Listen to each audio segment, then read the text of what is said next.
All right, you, on your feet, up, I said, or you're gonna be dead meat. Courtesy of Deathlok the Demolisher.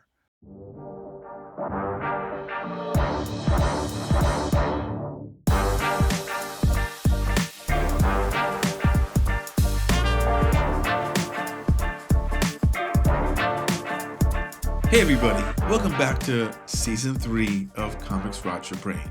I bet you didn't know that we were in the third season, but we are. That's why we had to break for the last month or so. We're just getting things in order for what's coming up. And so here we are. Now, this is the show where professional screenwriters talk about the comic books that we love, mostly from the 1980s. Now, my illustrious co-host Steve is off this episode, finishing up a creative project that you will all hear about very, very soon.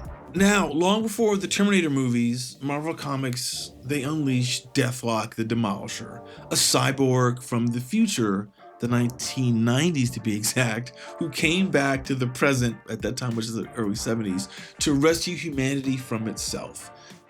To be a super soldier is to battle for your humanity. Now, when DeMatteis and Mike Zeck bring Deathlok into Captain America, what looks like a simple time travel tale becomes something else entirely. A meditation on identity, wrapped in the pulp mechanics of a superhero comic. Spanning across issues 286 through 288, Cap encounters a horrific future where Luther Manning, once a man, has been refashioned into a savage weapon, Deathlok the Demolisher. But what makes the Deathlok Saga so striking is how it blurs nightmare and reality.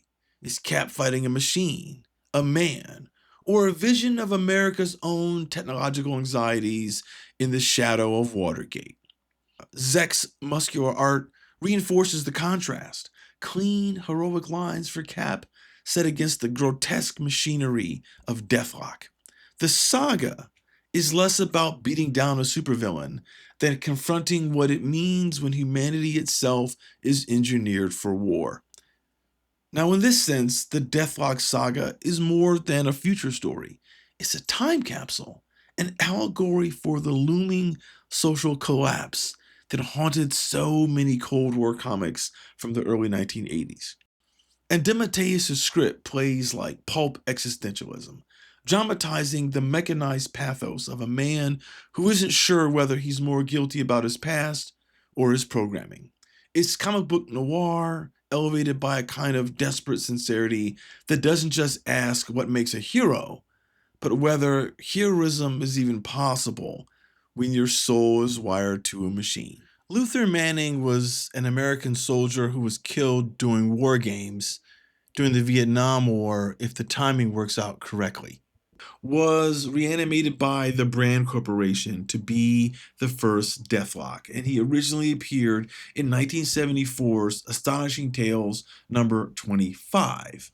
Artist and creator Rick Buckler, he came up with the original concepts, and he worked with CRYB favorite writer Doug Moench, who wrote the script for those original Deathlok tales.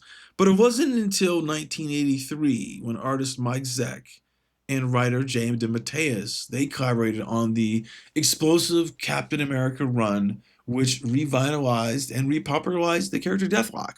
Now, Mike Zeck, if you don't know, he began his comics career, I think it was like in 1974, when he worked on various Charlton comic titles, including Scary Tales, Monster Hunters, and The Ghost Manor. But his career at Marvel took off when he was assigned Master of Kung Fu. Now, this was a major title for Zeck because it was at Marvel, and this is probably the first time that he worked with Doug Moench. And Zeck's work on this series is ranked as one of the top 10 1970s Marvel titles. Now, this is probably what led to his work on Captain America. Around this time, but Zeck, he also worked on a few like DC comic titles, including the series called House of Mystery, Adventure Comics, and Weird War Tales. He also did some backup stories for Superman and Batman in the Brave and the Bold and Action Comics. Now, the thing about Zeck's art was it was perfect for Deathlok. The way he had evolved at this point, his highly detailed, moody, and gritty style, which he would later showcased to great effect in Spider-Man's Kraven's Last Hunt storyline and in the Punisher's first solo series, gave the Cyborg Deathlok a much more visceral, mechanical, and very intimidating look than he had when he first appeared in the early 70s. Now, this visual modernization sort of coincided with the growing popularity of dark and intense sci-fi, which was peaking in pop culture at the time with movies like Blade Runner and The Terminator. As for J.M. DeMatteis, let's see, he broke into comics, I think, in the late 70s, and he was writing for some of the anthology titles at DC, like House of Mystery, House of Secrets, and Weird War Tales. This is probably when he first got wind of who Mike Zeck was. Now, DeMatteis, he also did some editorial work at DC, but he established himself like fairly fast as a writer with a knack for psychological themes and humanistic flourishes. Some of the books he wrote at DC include some Detective Comics backups and the Bat Family. He created I, Vampire and House of Mystery and Creature Commandos. And then he moved to Marvel around 1980, I think. And this is where he began like writing superhero stuff. Most notably, he took over the Defenders in 1981, and he steered that title into more philosophical and character-driven direction. It was also around this time that he co-created his much beloved book called A Moonshadow with John J. Muth. And now, although they pitched this around this time in the early 80s, it didn't get published until 1985 by Epic. And obviously, is painted book, if you know the book, and they also wanted to retain the rights. So, which I'm glad they did, because then it was reprinted later on through Vertigo. But most importantly, DeMatteis, he began his long work on Captain America, and he wrote the acclaimed Death of the Red Skull arc and the Deathlok Saga, which is what we'll be talking about today. So by 1983, DeMatteis had carved out a career reputation as a writer who blended superheroics with psychology, mysticism, and moral inquiry. The three-part arc in Captain America, which everyone just calls the Deathlok Saga, was important in how it revitalized and repopularized the original Luther Manning Deathlok by putting him in a book like Captain America, which was sort of having, it's like at the time that was one of like Marvel's like strong. It was a flagship character, if not a flagship book. Obviously, like X-Men was the biggest book at the time, and Spider-Man was having a run for itself. But once you get past X-Men and Spider-Man, the rest of those books were all sort of like, they were jockeying for third, fourth, fifth place kind of thing. Now, the one thing I love about this arc, the Deathlok Saga, is got this recurring theme about the power of Captain America. And not just the man, not just Steve Rogers, but the symbol that he stands for. People will rally around this man, but more importantly, around the idea of what he fought for. He means a lot to people in the future, the 1990s future that Deathlok comes from. And if you recall, in the actual 1990s, like in the Guardians of the Galaxy title, their ship was called the Captain America. And in that series, they're fighting to free humanity from some alien invasion.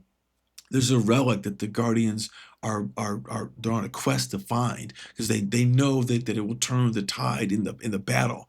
And that relic is Cap's shield. That's like the enduring power of Captain America, which I think is great in it. And it comes across really cool in this saga. Now, before we jump in, please do me a favor. Please, please, please give us a thumbs up so it helps with the algorithm. Please give us a comment if you can do that. Helps with the algorithm too. And if you are so bold, then you can become a member of the CRYB family here on YouTube, or go to our Patreon page, which is patreon.com/comics rot your brain. Okay, let's get into Captain America 286, Deathlok Lives. This is a pretty amazing cover by Zeck.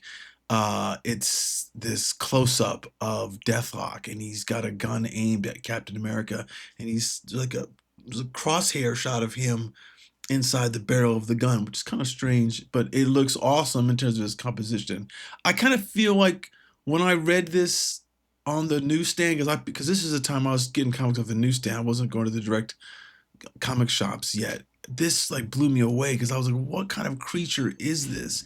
I mean, again, this is predating Terminator and most other kind of sci-fi that I can remember. Looking at stuff like Forbidden Planet and Lost in Space, and this was just a shocking cover. Still shocking now, but I love it, and I kind of feel like anyone who had read Deathlok about somewhat 10 years before, um, was probably super amazed to see this character return, which is something that they don't do now, where they leave characters like in the dust for like 7 or 8, 9, 10 years. So in the story, so we jump into the story, and we're actually in like the 1990s, and we're in New York, and it is just an apocalypse. It looks sort of like the New York of Escape from New York, the John Carpenter movie. And we just catch a guy who's trying to survive, eating food off of spit, and he's made some homemade fire on the corner of some street in like Brooklyn or something like that. And then he gets hit on the back of his head with a pipe and is basically killed. And we see like the kids or the youth of the day look like serious punks with no shirts on and weird ass kind of tight pants and leather boots, and they just kill the dude and like take his food. It's kind of crazy, but there's an interesting voiceover from the Deathlok character that is rolling throughout this part. And we just see how much the world has collapsed in the 20 years since Deathlok like first appeared in like the 70s.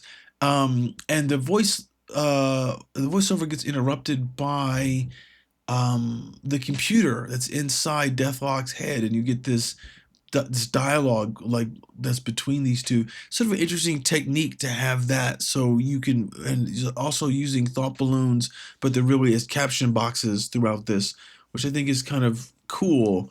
But it's back and forth between Deathlok and his computer, which he just calls Pewter, which I've always found a little, I don't know, I've never liked that.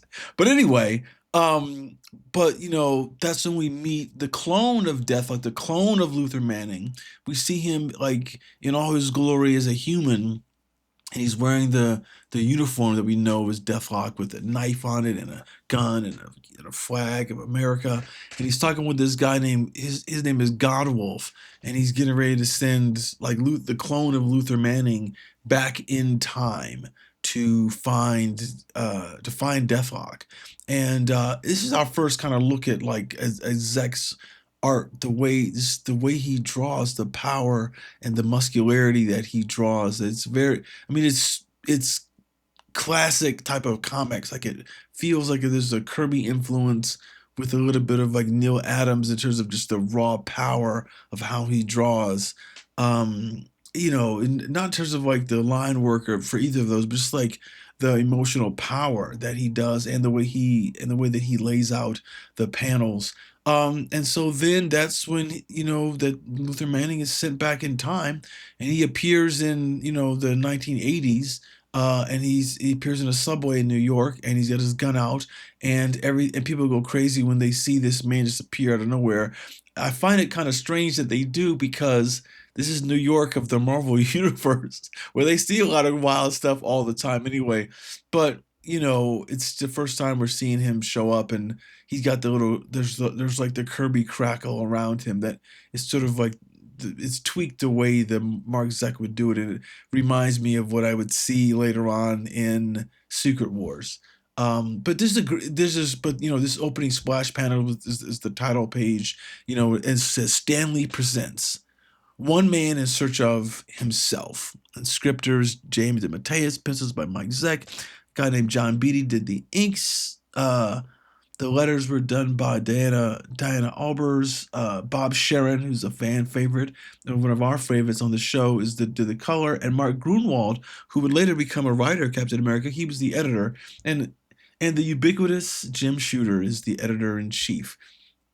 And so Victor Manning, he tries to escape the subway and not hurt anyone, and he's just surprised that there's just so many people that are in New York, because the New York that he knows is humanity's been decimated.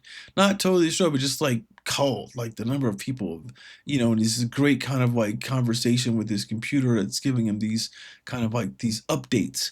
And it's interesting because he has the computer built into his head, but he doesn't have like the cyborg kind of like uh faceplate and the missing head. So it's interesting what this is telling us, as if that obviously in the future of that he's from, the 1990s, like with Godwolf, they figure out a way to reduce the size of the computer to fit inside of his brain, and without having to like tear up his skull. And then like we just see Zeck's amazing artwork as Luther Manning is he's running through Times Square, downtown Manhattan. It looks like, just and he's we haven't really, he's got his mission to find Deathlok, but he's so out of his depths. And then we cut to a page of we're inside probably the Avengers mansion. Yes, yes, it's the Avengers gym where we see Captain America is like working out with like dodging bullets and laser beams and craziness with Nomad. And that's at this point in time that is Bucky Barnes. He was apparent, he was frozen, and he's frozen in the 1950s. Um and he was recently reawakened from whatever suspended animation he was in. I don't remember what this is, like how Bucky came out, survived the war, was stopped in time, and then shows up as Nomad. But there's some story for that. I might look into that as some upcoming issues, because it's kind of, he gets changed into being the Winter Soldier at some point, probably 20 years from now in terms of like the timeline. But there's just interesting conversation going on here. This is what I sort of like about this, what I said earlier, is that there's a sense about Captain America and he's this symbol. But what's great is that James DeMatteis, he gives him all this sense of self-doubt in the caption boxes, his internal thoughts. He's unsure still about how he can operate within at the current, after missing whatever 30, 40 years of being suspended in animation and losing a chunk of life. He's not comfortable yet still, after all this time with the Avengers, about like what's his place in the world, what's his place, that he's out of time, and he has this mission that he's trying to keep, and the mission means everything to him because that's sort of his purpose, and he doesn't have any family or anything. But you gotta see. I guess thinking about it is there's a sense of Captain America would never feel at home at any time unless he had this mission to be the ideal of the American dream, which at this point in 2025, um, who knows what that means? Who knows? But Bucky and Cap, they have their little banter and these cool little fight scenes between that Zeck is so good at doing. He draws like I the muscularity and the dynamics of the poses is really cool. He's got a great sense of proportion, and he draws the men in a very muscular way that they seem muscled, as if they're like high-end athletes, not like these superheroes that we later see once the image guys, and become part of when they're still working at Marvel. And so Bucky, it's interesting is that, like Bucky gets a little cocky and Cap whoops his ass, and then as they're talking, and they're bantering, and we get more sense of Cap is trying to like just make sure that Bucky can acclimate himself to this new world. But they're fighting, and he makes a little crack, and he says to him, "This is great." He says, "Kid, if you help me beat the porcupine, it was sheer luck." Talking about some adventure they did last issue. Uh, all you are, all you're ever gonna be, is somebody's sidekick. Face it. Without Captain America, you're nothing. And then Bucky, as Nomad, says, "Don't say that. It's not true." And then he flips Captain America like over him and does like and there's a great sound effect that says "but." with two T's as his ass hits the ground, and then Bucky says, "You set me up for that, didn't you?" It's really small, like he whispered it, and Cap is like, "Right, I did. Now help the old man up." And then these two, they leave, and he says, "Here's this great part again about what DeMatteis does, the psychological stuff he likes to explore." In the caption box, it says, "It'll take time, but he's gonna make it, just like I made it." And then at the bottom it says, "Just like I made it," with a question mark. And then we're back with Luther Manning, and he's got this device that he's using to track down the Deathlok character, or not the Deathlok character, but himself. I don't want to say that wrong. Like he's the clone tracking back himself because the actual Deathlok was sent back in time, obviously from the earlier issues when whatever and he was stuck in time, lost in time, and so now we have this Luther Manning character is coming back to find his adulterated self, is what I'll say. It's a great panel here on page 9 where Luther Manning kind of goes by a building and it's at night and he catches a reflection, and it's the reflection of the way Deathlok looks like when Manning has been, so whatever, destroyed physically and then turned into the cyborg. It's interesting. You see this face and that red eye, like it totally reminds you of the eye in Terminator, which shows up, like years from now. But there's all this really great, the caption box. I mean, it's a lot. Obviously, they don't do anything like this anymore in terms of getting into the headspace, the psychological headspace, like of these characters. But here again on page 9 is a great use of duotone, which, as you know, that I am a big fan of, and he uses some sort of level of duotone to add shadow to the face. It's really cool. And then, Deathlok gets accosted by some cops on the street here, and they are trying to shoot him. And they're like freeze button, and they just pull out a gun. They're even like he doesn't even do anything. It's just like it's the Marvel Universe. Cops see someone looking in a uniform, they go, he's a villain, straight up villain, because of the way he was behaving earlier. And the computer's telling him, hey, take these people out, and he doesn't, and he just dives out of the way, and we see more of this amazing like pencils by Zeck, and it's awesome. I'm looking at a version that's been recolored, so I don't know what the original colors of this icon look like, and I feel like the way the colors have been redone don't do justice of what this book would look like if it was. I was looking at the floppies, like if it was on newsprint.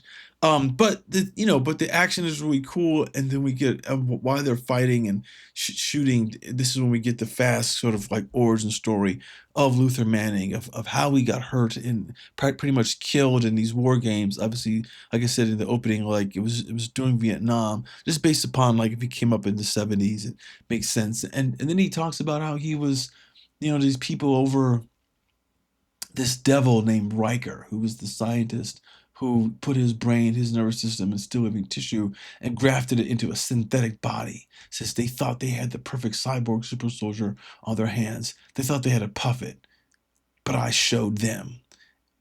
And then we're back to the now, and Deathlok just and it's and Deathlok is shooting up stuff, and then we still get a quick flash, and he goes, they still had a man, and we see Deathlok going back about how he escaped control of these people.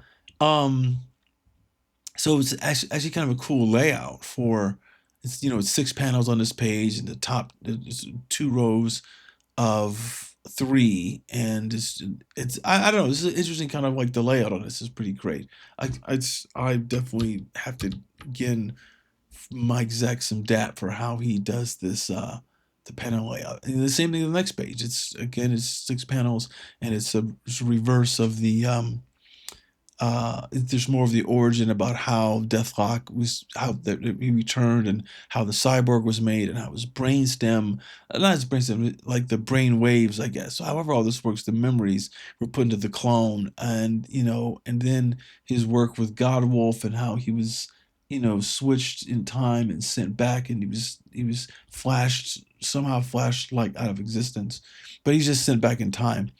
Um, and then we see that Luther Manning back in the present, how he escapes the cops, and then he's just like, I gotta find Deathlok, and he's constantly having a battle back and forth with the computer in his head. And the computer's like, what you're doing is illogical. And he's saying, no, it's just what it means to be human. Like we don't, we're not motivated by the things that would make sense on a logical level. And then we're with Steve Rogers. He's taking a train. Uh, it doesn't always say where. I think he's going to Long Island, and he's going to meet his girlfriend at the time. Her name is Bernie. You guys remember her if you are a big fan of the Captain America comics. Um, and so he's out with her, and he's supposed to meet her parents tonight.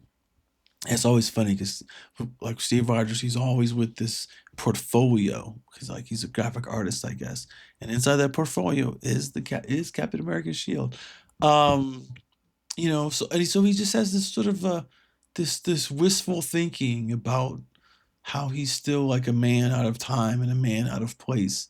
Um, and he's just he's still trying to like be grounded and be who he is. And although if you think about it, that's something that we all still think about more and more as we become adults. Like, are we doing the right thing? I think that he's able to. It's almost as if maybe he's like a prisoner. You know how prisoners are in for like 5, 10, 15 years. They get out and the world has totally changed and they're trying to like reacclimate themselves. I feel that's sort of how they portray Steve Rogers, and it's almost too much because prisoners at a certain point they learn how to acclimate and get used to it. Um, Although they're around in they're not like totally in suspended animation, so they get some access to the outside, but they miss a lot of it. And then there's and so Steve and Bernie they drive off because they're supposed to, he's supposed to have dinner with the parents and the sister, and he just has this really interesting um, desire to understand like who he is, like the it's almost like he doesn't feel comfortable as Steve Rogers. He's more comfortable as Captain America. It's like Steve Rogers is like a mask he puts on to be somebody else. Um, and then they're driving, and he's sort of like his mind is just elsewhere because he's obviously uncomfortable to meet these parents because he sort of says a line somewhere else where he's like, "I'm probably old enough to be the parents of her parents," and that's true. But I just it's something interesting that he's gonna do. And then he's talking about the guy Jack Monroe, who is I think the Bucky Barnes' character. That's the name he's using at this time. And then we're out with Luther Manning again. He's getting closer and closer to his destination. His little tracking device is bringing him, but he's having some weird kind of like strange aura is affecting him, and it's really because it's one of those time travel things, right? Where he's getting closer to the version of himself that from the future and now in the past, but it's strange because he's a clone, so I don't know how that even works within the strange logic of time travel. But in any event, he's feeling that he's weakened because he's getting closer and closer to the Deathlok, the his original version of himself. And he realizes, and then we cut to this VW bug that Bernie and Steve are driving in. They're driving past like some factory of the Brand Corporation, and then and then as they're driving, all of a sudden this shadow like sprints across, and it's fucking Luther Manning, and they dodge the car, and him killing him, and then Luther Manning like he leaps over the fence.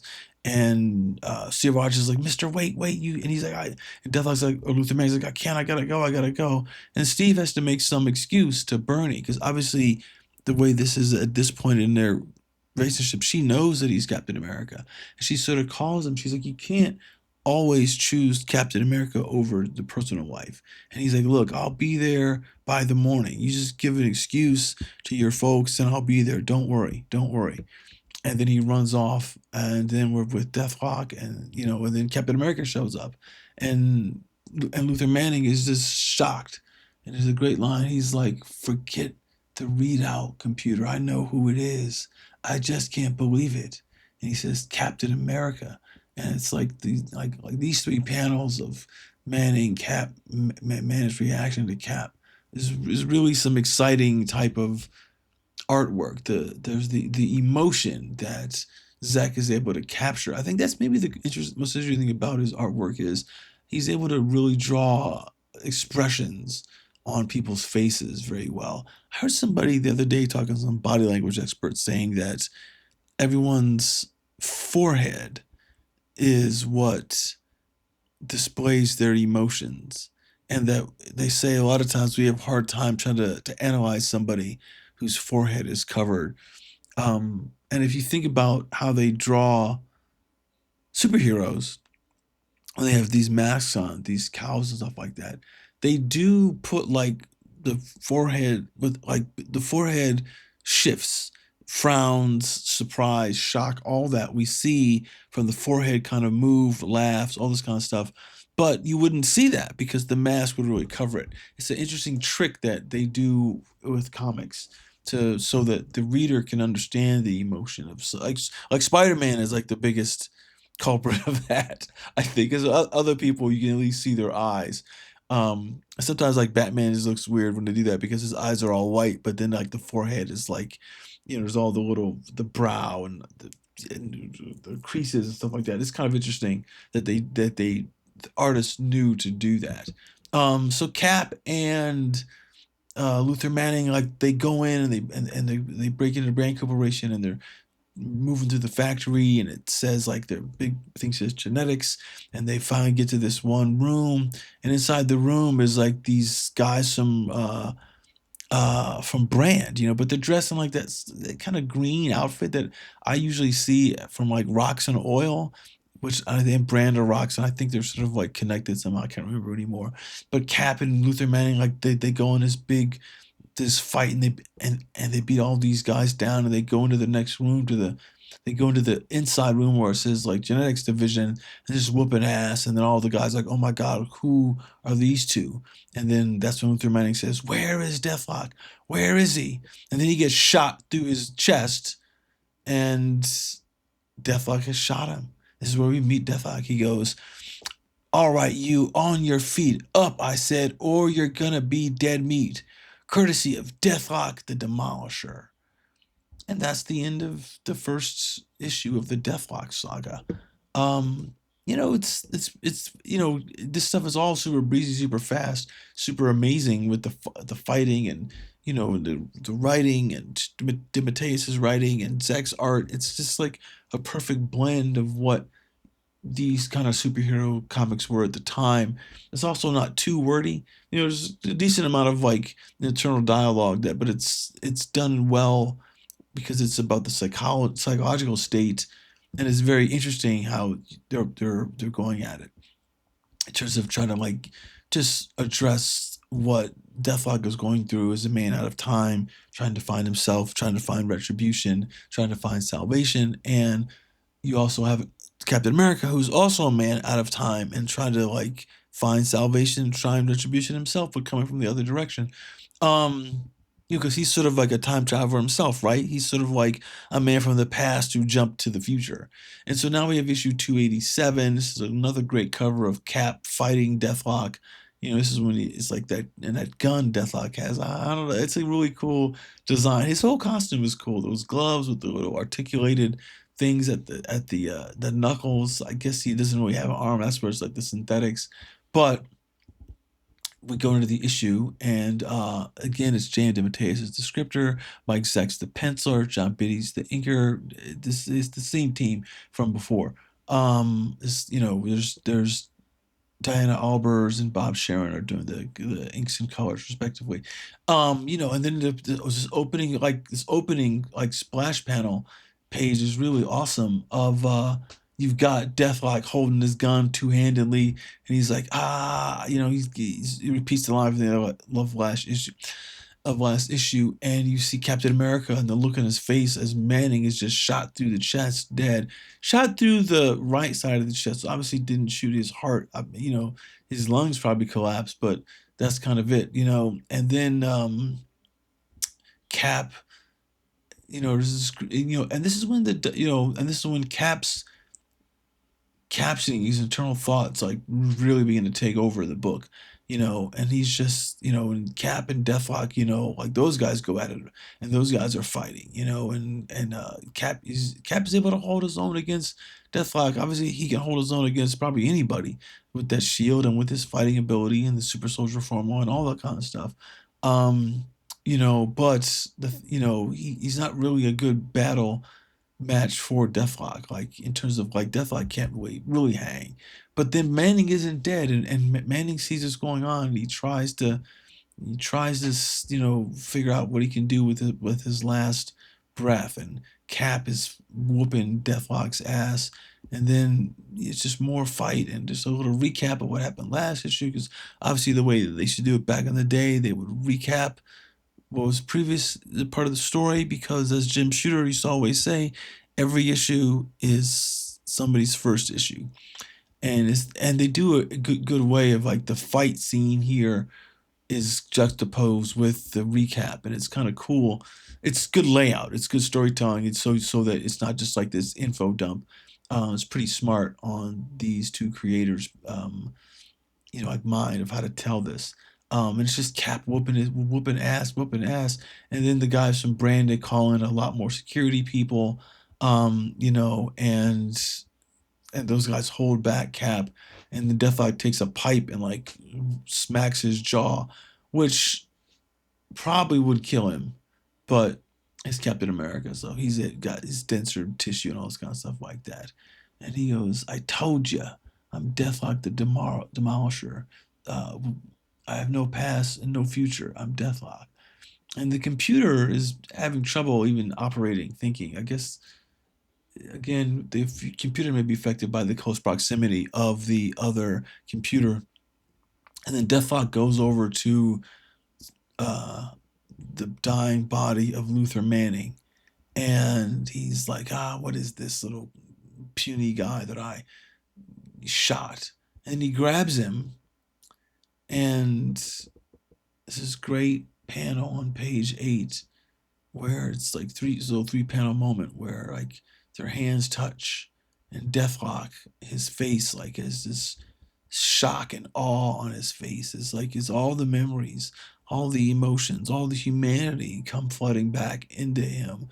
And then the next panel is Manning, where he's looking more just decrepit and beaten, and you realize that everything is coming out of him. The memories, the energy, the life force. Like this was his mission, was really to like give Deathlock his humanity back. And it says the great line. It says he says, "That's it, Deathlock. Open up the door wide. Let it all in. Let what's inside me spark what's inside you. Let the two mingle, merge, become one." And then we get the recap of Deathlock's origin. Again, it was this great little single page with all these little like panels with no borders all inside. It's an awesome page. Page 9. When you guys see this on the video, it'll be like, wow. I mean, this is, yeah. He's fighting. It's like Quasar in the bottom. He gets destroyed. I don't know those issues. I guess that's probably like from that Marvel. Let's see, the Astonishing Tales. I should take a look at those. And then he goes, "I can only give you back yourself." And then Luther Manning, the clone, dies. And Deathlock's like, "No!" But it's okay, because that's what has to happen. That's how he becomes who he is. He goes, "I remember." He goes, "I don't need analysis to tell me that I remember Pewter." And then this is great look on his face where he's holding his face as like the memories, but he's looking off, and he's looking at like the guys who've got Brand from Brand Corporation, sorry, who have Cap, and they are like, "Uh-oh, the monster's loose."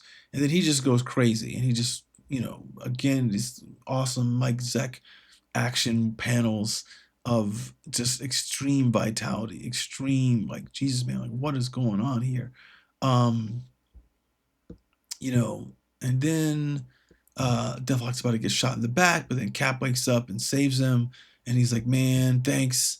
And there's this moment where like it's interesting. These next few pages are kind of interesting, where Deathlok is thankful for being having his humanity reawakened, but he's still got this anger, chip on his shoulder, where he's like the inhumanity. He's like, you can tell he's battling is all in the way he behaves, and he wants to kill people, and he doesn't, because he's obviously like a killer cyborg. And then they escape. They escape Cap and Deathlok escape, and they bring the Luther Manning, like the clone body, and and then they blow up the lab, and they blow up the whole building. Actually, the way it's set up, because Deathlok destroys like the power generators, and and it's just like, man, like what happened?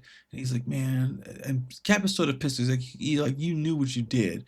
And then we're back over with Bernie and her family, and her family's pissed that Steve Rogers decided not to show up. He had some blah blah blah. She's got to do this. She's having some emotional roller coaster because she's hiding the secret for him. She's got to lie for him, and the excuse for him. The sister's like, what's going on?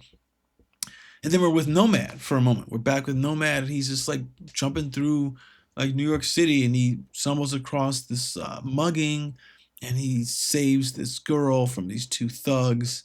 He whoops their asses, and the woman's like, she's very pretty, and she very much like says, he goes, I just want to say thank you, after he beats up all the muggers. And Bucky says, wow, because obviously he's like some kid from the 50s who's really never had much experience with women.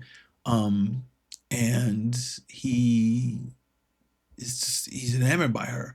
And then we're back with Cap and Deathlok, and they've buried the Luther Manning clone somewhere in the forest outside of where Roxxon is. And sorry, not Roxxon, but Brand. And Cap and Deathlok just have this struggle about what are they gonna do, and can I help you? And he kind of lets him know that like, I don't need help.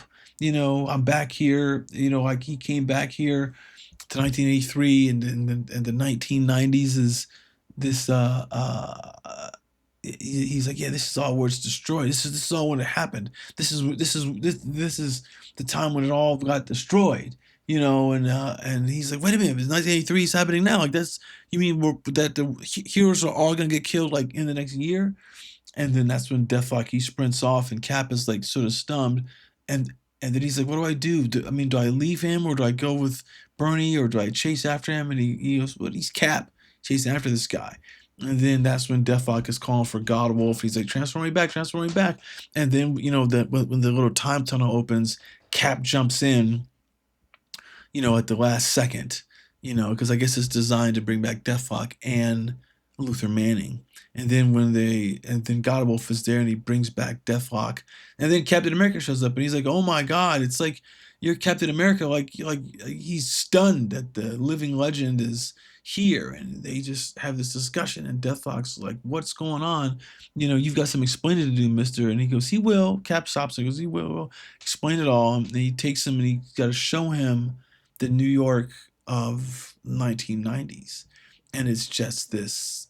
And Cap is like, "Oh no, no!" On the last page, it's almost a full, like splash page. It's pretty awesome, like what's going on here, in terms of like. So now Cap is seeing the future. It almost feels like a Commandi story. It's not that destroyed, but it's pretty destroyed, and it's pretty cool. And so that's the end of issue 287, and now we go to 288, which is the final chapter. It says Captain America Revolution 1993. And the cover has got Cap and Godwolf and his team, and Deathlok, and the creature, not creature, but villain named, you don't know his name yet, or his name is, maybe they said his name at the end of the last year, but his name is Killinger.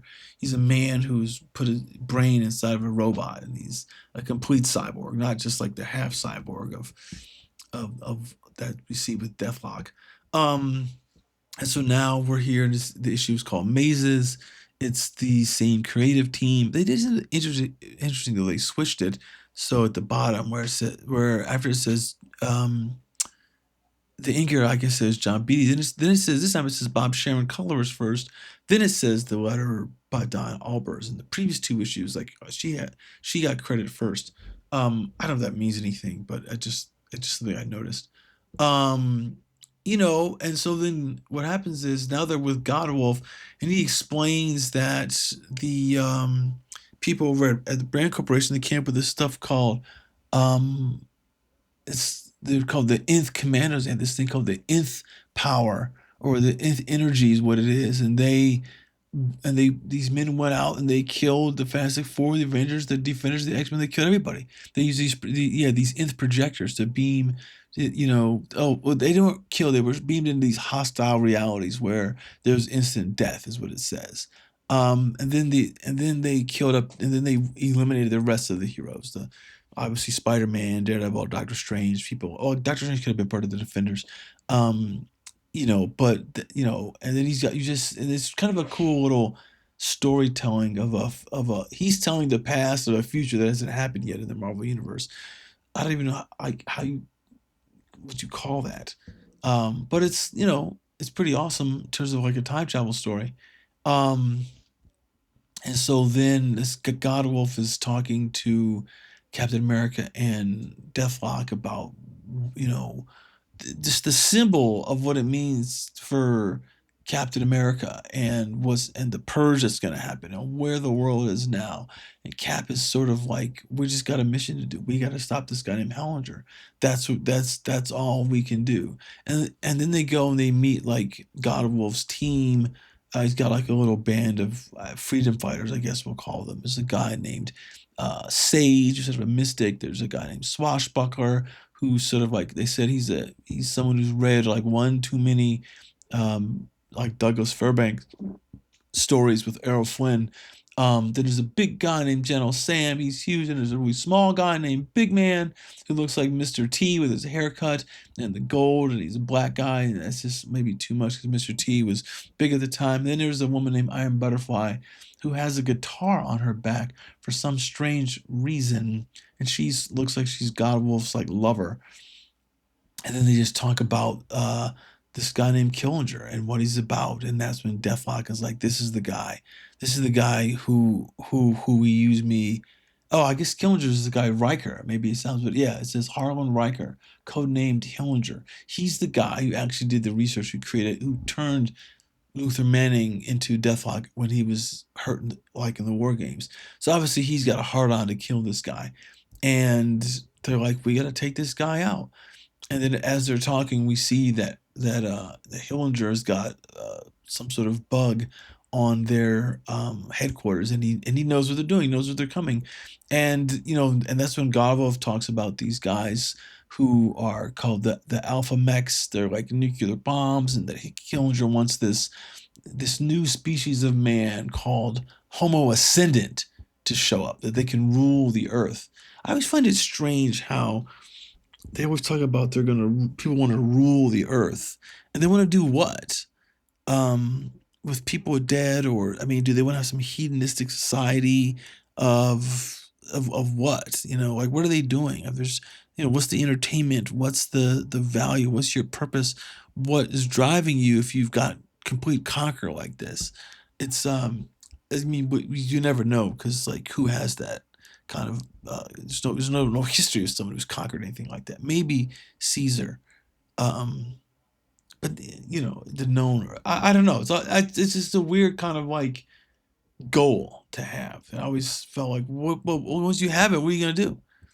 Are you gonna be able? Is it gonna be like Caligula, where you're gonna get? I mean, that's what's gonna happen to anybody, right? Thinking back then, if you haven't seen the movie Caligula, I don't recommend it, but you could watch it to get a sense of what it's like when you have complete control over your realm and everyone has to do what you say or face death. And it's pretty insane if you can see it. I don't know if there's a 4K DVD. There is some sort of DVD. Stars Malcolm McDowell and Helen Mirren. Um, And this is when you see this moment again where Cap, he's the symbol that everyone remembers, the legend of Cap. And then Cap is trying to convince, like uh, Deathlock that he can be a symbol. And he's like, I'm not a symbol, man. What are you talking about? He goes, no, you are. You are. You know, like he says, you're the symbol of America of 1991. You've been beaten down, used, abused. You've had your body pulled apart and put together in the form of a machine, yet your spirit still refuses to be crushed. You still manage to hang on, to fight back. And if you can do it, then he's like, stuff it, mister. He's like, no.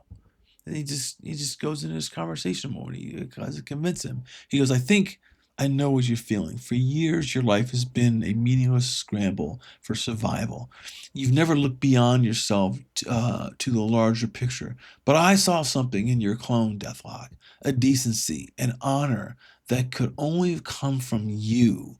And I think when he touched you, returning your lost memories, he returned your lost dreams as well. As he's saying this, like Deathlok is listening, his back is to Cap, and he slowly turns to look at Cap for like this little 4-panel thing.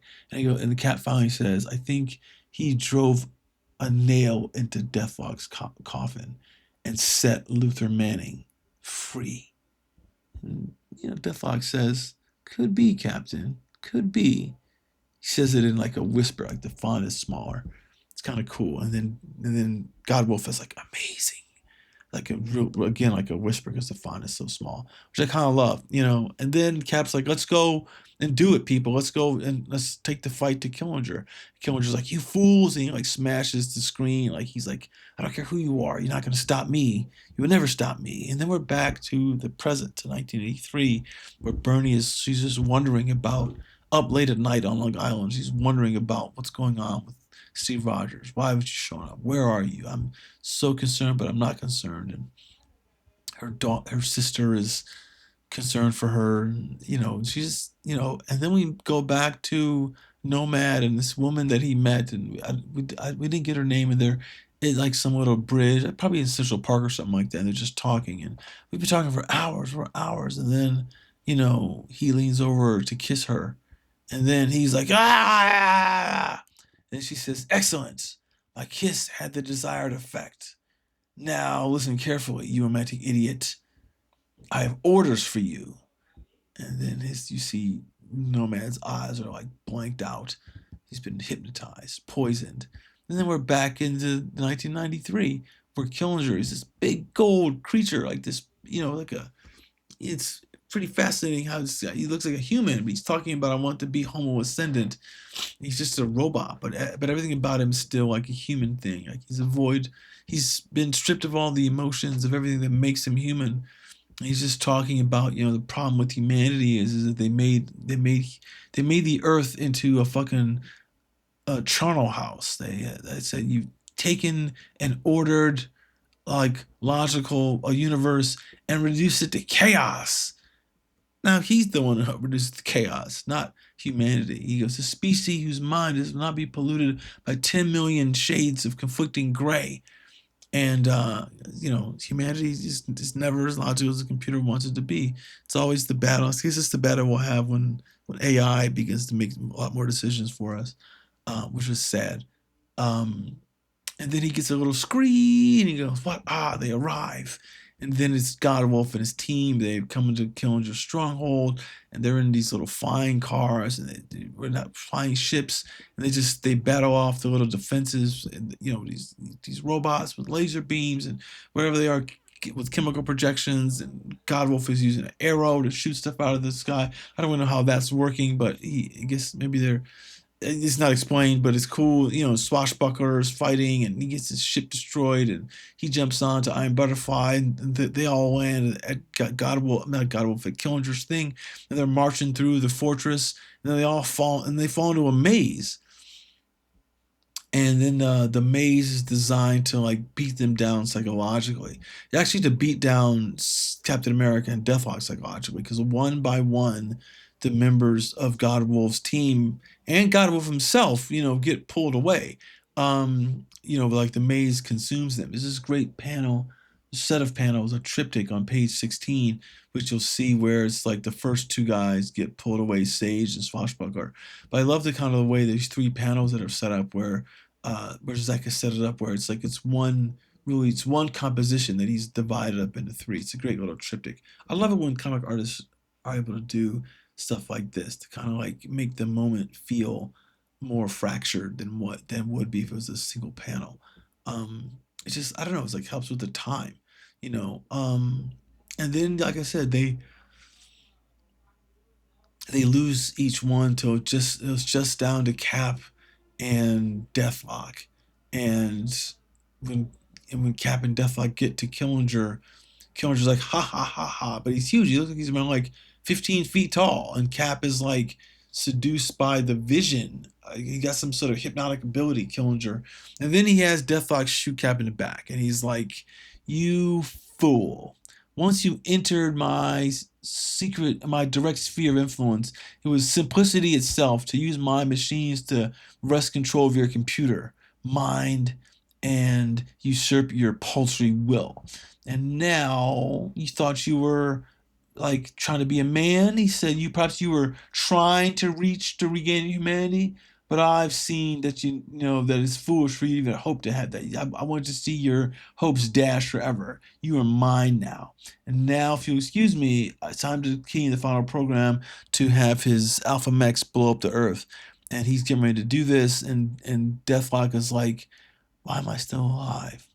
Oh no, it's Captain America saying it. He goes, "Why am I still alive?" Because Deathlock could have ripped me apart with that laser, but he didn't. That means there's a spark of Luther Manning still alive in there. And we cut to this really cool shot, really cool work of Zeck, the face of Deathlock, as he's sort of like trying to wrestle with the humanity. It's just this whole part reminds me of the showdown between Vader and the Emperor in Return of the Jedi, but it actually plays a little better here to a certain degree because we get to see Deathlock's face. We get to see him struggle with what's going on emotionally. You get this little flashback to his to the Luther Manning character before he died, when he was reaching out to Deathlock to give him his memories. And he was like, he goes, "Look at me, Deathlock. Blast you, look into my eyes. Remember everything we've been through these past few hours, all we've shared, all he gave you with his dying breath." He's talking about like Luther Manning. And then there's this thing and he's like, "Live, Manning, live, you know, and let all mankind live with you." And then Deathlock turns on Killinger and shoots a hole in his chest, and then shoots some more holes in his chest, and then shoots a hole in his face. It just keeps blowing him away. And he's like, he says to Killinger, he goes, "I'm not a machine, Hellinger. You've got that? Not now, not ever. I'm a man. Blast him, blast him. I'm a man. Blast him, blast him. I'm a man. Blast him, blast him." And then the whole place like blows up. And well, he shoots the whole place. And you see like this wreckage of Killinger. And he goes, "Illogical, illogical, illogical," as he kind of dies. And then we see, the rest of Godwolf's people show up. They've been spared from death. And Luther Manning looks over the thing of Killinger, and he's like, he goes, and he's like, "Man, this is done." And he's like, "So long, Hellinger. Long may you rot."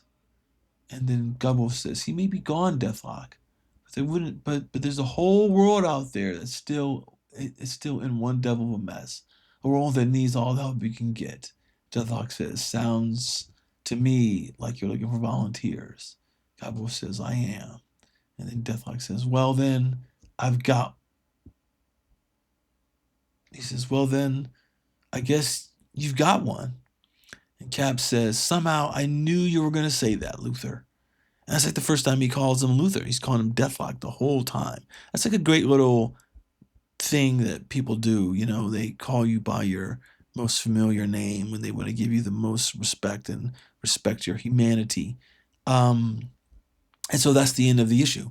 So that's like the Deathlok Saga. That's what we remember. It's interesting. It's just 3 issues. It feels like, I remember reading it, it felt like it was longer. And it's obviously a saga. It would have been more. I feel like if it was done today, this would be 6 issues, not 3. And it's a lot more talking, but it's it's just great work. It's great work that Zeck and DeMatteis did.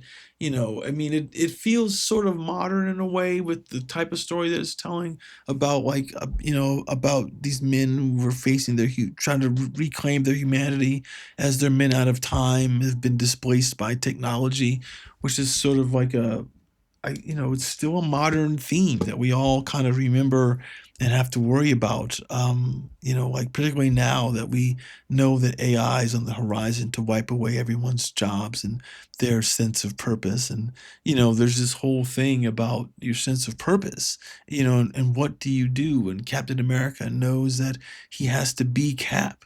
Because without that, then who is he? Like, really, who is he? He's not Steve Rogers. He was never Steve Rogers. Steve Rogers died. Steve Rogers died when he first took the super soldier formula and was put into the process to make him Captain America. He still, he uses Steve Rogers as, like, his mask, but he's dead. And I think he knows that deep down. And he's just like, I'm Captain America. But Captain America doesn't have any humanity. He's a symbol. He's an ideal. He's not a person with certain kind of feelings. And Captain America will always, as evidenced in these two issues with the woman like Bernie, Captain America will always cause his humanity to take second place over the mission, over the ideal, over the symbol. And that's a very interesting kind of dynamic to write about. Captain America is always an interesting kind of character because of that. He's sort of like Batman in a way, but in terms of how, like, Bruce Wayne is sort of like the mask that Batman wears. Like, Bruce Wayne died when his parents died, and he wandered around in purgatory, the spirit in purgatory, until he decided to become, or whatever, was inspired to become Batman. And then Batman is the spirits come to life as a spirit of vengeance. But Bruce Wayne is dead, just like Steve Rogers is dead. Like those two characters in particular are more symbols and ideals, and they strike fear in the hearts of criminals. Batman, they strike inspiration in the hearts of everyone else with Captain America. This is like a really interesting look at, like James DeMatteis' writing. Our first time doing that on the channel. I think we'll be doing a lot more of him. I know we talked about trying to do, like, Moonshadow, but we're just trying to find the issues right now. But yeah, so that's this week's episode of Comics Rot Your Brain. I hope you're still listening and you got this far. And if you do, once again, I'd say don't forget to leave a comment. Don't forget to hit that thumbs up and become a member of our channel here on YouTube, or become a member of on our Patreon page, patreon.com/Comics Rot Your Brain. There will be a link in the show notes. And thank you for sticking with us for so long. And here we are with season 3. This is our opener. It's kind of a weird opener where it's just me, but that's what it is. And we will be doing a few more of these, single issue ones or these mini arcs from time to time, as we dig in and show you some stuff that you've forgotten about or never seen. And we will see you soon.